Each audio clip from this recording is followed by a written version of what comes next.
Chazal, nos sages de mémoire bénie, à l'instar même de roi Salomon qui a écrit Shir Hashirim, le Cantique des Cantiques, il illustre notre relation avec Hachem comme celle avec une femme. Ce n'est pas que l'illustration, c'est une réalité. C'est-à-dire qu'il y a une très grande ressemblance entre notre relation avec une femme et celle qu'on peut avoir avec Hachem. La relation avec une femme se fait sur 3 niveaux, qui sont physiques, sentimentales et intellectuelles. Physique, contact physique, affection, amour. Sentimental, un sentiment, des mots d'amour qu'on exprime. Intellectuel, on parle, on discute ensemble, elle va me dire qui elle est, et je vais raconter qui je suis. On veut connaître l'autre. Idem avec Hachem. Notre relation avec Hachem est forcément basée, il faut en tout cas que ce soit ainsi, dans ces 3 axes. Physique, pratique des mitzvot. C'est physique. Tu mets le tefillin, tu fais le lulav, tu manges la matzah. Tu fais des actes physiques qu'Hachem aime. Sentimental, c'est quoi sentimental? Alors, il y a bien sûr une mitzvah d'aimer Hachem. Mais quoi d'autre? La prière.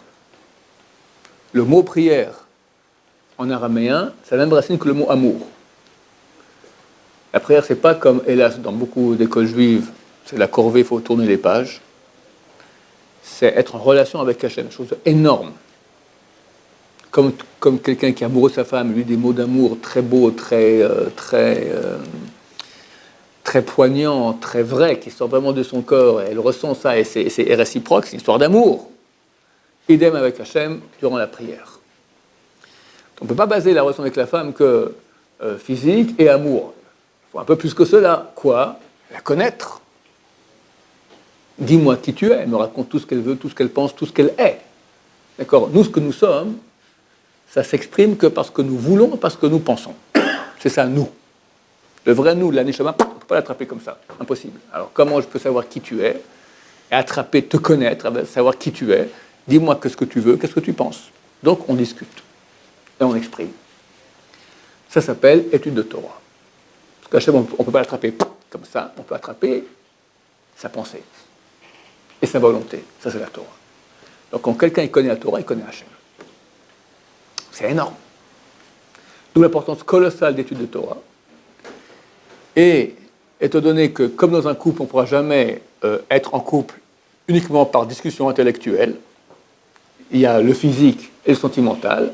Donc il est impossible qu'on sorte aussi un grand Torah sans qu'il y ait aussi le côté sentimental, la prière, la sainteté, le feeling d'Hachem, qui doit être très très puissant, et les actions, les actes. On ne peut pas faire des actes contraires à la Torah, étudier la Torah, faire le contraire de ce qu'elle dit.